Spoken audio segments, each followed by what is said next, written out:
জুলাই গণ অভ্যুত্থান দিবস উপলক্ষে দেশব্যাপী চলছে নানা কর্মসূচি। অহেতুক ইস্যু বানালে পলাতক স্বৈরাচারের পুনরুত্থানের পথ সুগম হবে, বললেন প্রধানমন্ত্রী।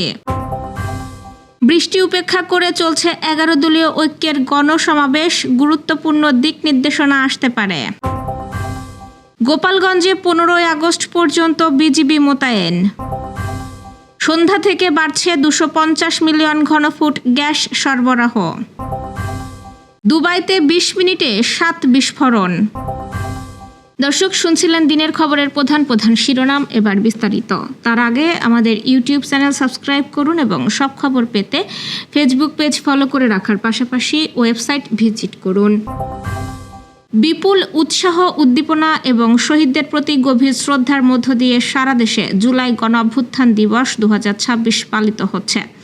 2024 সালের এই দিনে ছাত্র জনতার অভ্যুত্থানের মুখে তৎকালীন সরকারের পতনের স্মরণে 5 আগস্টকে জুলাই গণ অভ্যুত্থান দিবস হিসেবে পালন করা হয়।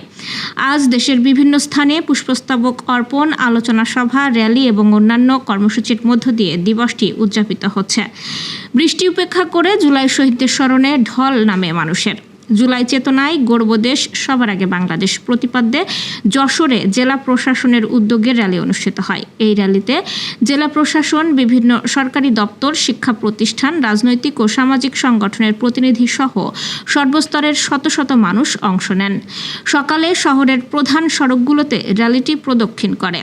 হাতে বাংলাদেশের জাতীয় পতাকা ও নানা স্লোগান সংবলিত প্লাকার্ড নিয়ে অংশগ্রহণকারীরা শান্তিপূর্ণভাবে শহরের বিভিন্ন গুরুত্বপূর্ণ স্থান প্রদক্ষিণ করে।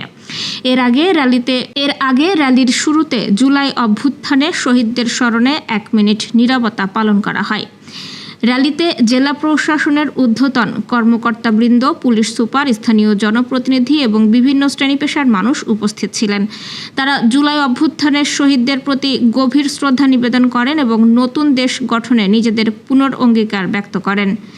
দিবসটি উপলক্ষে দেশের প্রতিটি জেলা ও শিক্ষা প্রতিষ্ঠানে বিশেষ দোয়া, প্রার্থনা এবং সাংস্কৃতিক অনুষ্ঠানের মাধ্যমে শহীদদের স্মরণ করা হচ্ছে।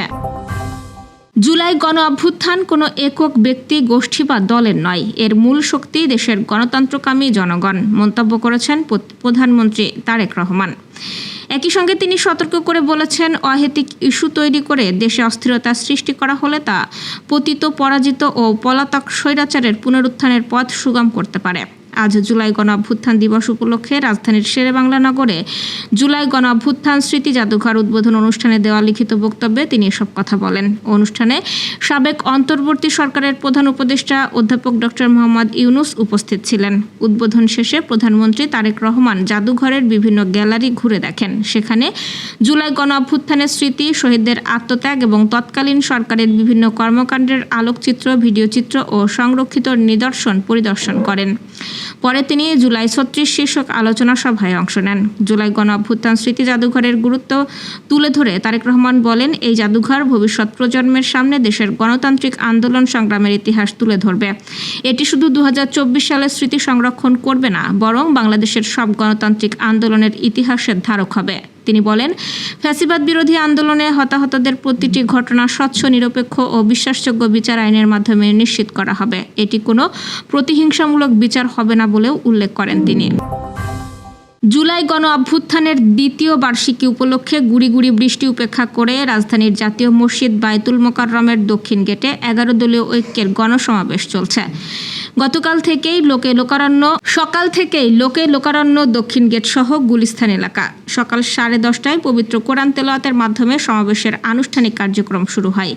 সকাল থেকেই রাজধানীর বিভিন্ন এলাকা থেকে হাজার হাজার নেতাকর্মী সমাবেশ স্থলে জড়ো হন। বৃষ্টির মধ্যেও অনেককে ছাতা মাথায় নিয়ে সমাবেশে অংশ নিতে দেখা যায়। কেউ বৃষ্টির তীব্রতা বাড়লে গাছের নিচে, আশপাশের ভবনের নিচে কিংবা বায়তুল মোকাররম মসজিদের ভেতরে সাময়িক আশ্রয় নেন। বৃষ্টি কমে এলে তারা আবার সমাবেশ স্থলে ফিরে আসেন। সমাবেশ স্থলে আগত নেতাকর্মীদের হাতে বিভিন্ন ব্যানার, ফেস্টুন ও প্লাকার্ড দেখা যায়। প্লাকার্ডে গণভোটের রায় বাস্তবায়ন চাই, কালচারাল ফ্যাসিস্টদের বিরুদ্ধে রুখে দাঁড়াও, সংবিধান সংস্কারে দেরি কেন এবং জুলাই নিয়ে ছিনিমিনি চলবে না সহ বিভিন্ন স্লোগান লেখা ছিল। সমাবেশে প্রধান অতিথি বিরোধী দলীয় নেতা ও বাংলাদেশ জামায়াত ইসলামীর আমির ডাক্তার শফিকুর রহমান সহ 11 দলীয় সর্বদলীয় ঐক্যের শীর্ষ নেতারা বক্তব্য দেবেন।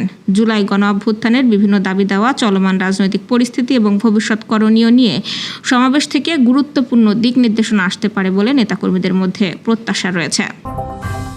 5 আগস্ট গণ অভ্যুত্থান দিবস ও 15 আগস্টকে কেন্দ্র করে গোপালগঞ্জের সার্বিক আইন শৃঙ্খলা পরিস্থিতি স্বাভাবিক রাখতে 5 প্লাটুন বিজিবি মোতায়েন করা হয়েছে। মঙ্গলবার বিকেলে জেলা প্রশাসক আরিফ উজ্জামান বিজিবি মোতায়েনের বিষয়টি নিশ্চিত করেন। মঙ্গলবার বিকেল থেকেই শহরের গুরুত্বপূর্ণ এলাকায় বিজিবির সদস্যরা টহল শুরু করেছেন। এছাড়া জেলা police 8 platoon armed police battalion ও 5 প্লাটুন রেঞ্জ রিজার্ভ ফোর্সের সদস্যদের সমন্বয়ে শহরের গুরুত্বপূর্ণ এলাকায় নিরাপত্তা জোরদার করা হয়েছে। জেলা গুরুত্বপূর্ণ সড়ক, মোড়, সরকারি স্থাপনা ও জনসমাগম স্থলে অতিরিক্ত পুলিশ মোতায়েন করা হয়েছে। বিভিন্ন গুরুত্বপূর্ণ স্থানে যৌথ টহল, চেকপোস্ট এবং নজরদারি কার্যক্রম অব্যাহত রয়েছে। পাশাপাশি গোয়েন্দা নজরদারি বাড়ানো হয়েছে এবং সার্বক্ষণিক টহল কার্যক্রম চালানো হচ্ছে।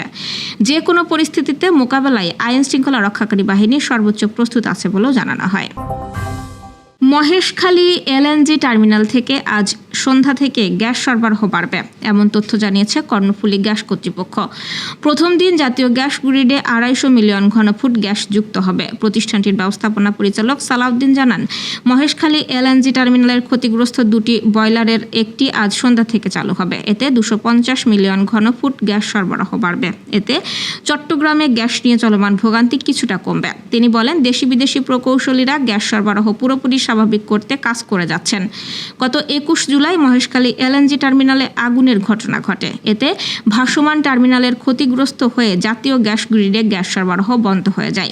দেশের বিভিন্ন অঞ্চলে শিল্প কলকারখানা, বিদ্যুৎ কেন্দ্র, সিএনজি স্টেশন সহ অন্যান্য গ্রাহকরা গ্যাস সংকটে ভোগান্তিতে পড়েন। সংযুক্ত আরব আমিরাতের দুবাইয়ে মাত্র 20 মিনিটে 7 বিস্ফোরণের ঘটনা ঘটেছে। আজ ভোরে শহরের দক্ষিণাঞ্চলীয় বন্দর এবং জেবেল আলী শিল্পাঞ্চলে সব বিস্ফোরণ ঘটে। সামাজিক যোগাযোগ মাধ্যমে ছড়িয়ে পড়া ভিডিওতে আকাশ জুড়ে ঘন কালো ধোঁয়া ছড়িয়ে পড়তে দেখা গেছে বলে ইরানের রাষ্ট্রীয় সংবাদ সংস্থা মেহের আমিরাতি কর্মকর্তাদের বরাতে জানাচ্ছে। মাত্র 20 মিনিটের মধ্যে অন্তত 7টি বিস্ফোরণ ঘটে দুবাইয়ে। বিস্ফোরণের কারণ এখনও আনুষ্ঠানিকভাবে জানায়নি আমিরাত কর্তৃপক্ষ। মেহের নিউজের প্রতিবেদনে বলা হয়েছে, ঘটনাস্থলের ভিডিও ধারণের অভিযোগে 2 জনকে আটক করা হয়েছে। তবে এই বিষয়ে আমিরাতের পক্ষ থেকে কোনো আনুষ্ঠানিক বক্তব্য পাওয়া যায়নি। কয়েকটি ইরাকি সংবাদ মাধ্যম দাবি করেছে, যুক্তরাষ্ট্র ইরান চলমান সংঘাতের মধ্যে ইয়েমেন থেকে সংযুক্ত আরব আমিরাতের দিকে ক্ষেপণাস্ত্র হামলা চালানো হয়েছে। তবে এই দাবির সত্যতা স্বাধীনভাবে যাচাই করা সম্ভব হয়নি। এছাড়া আমিরাতের সরকারি বা মূলধারার সংবাদ মাধ্যমে বিস্ফোরণের কারণ হিসেবে ক্ষেপণাস্ত্র হামলার বিষয়টি নিশ্চিত করেনি।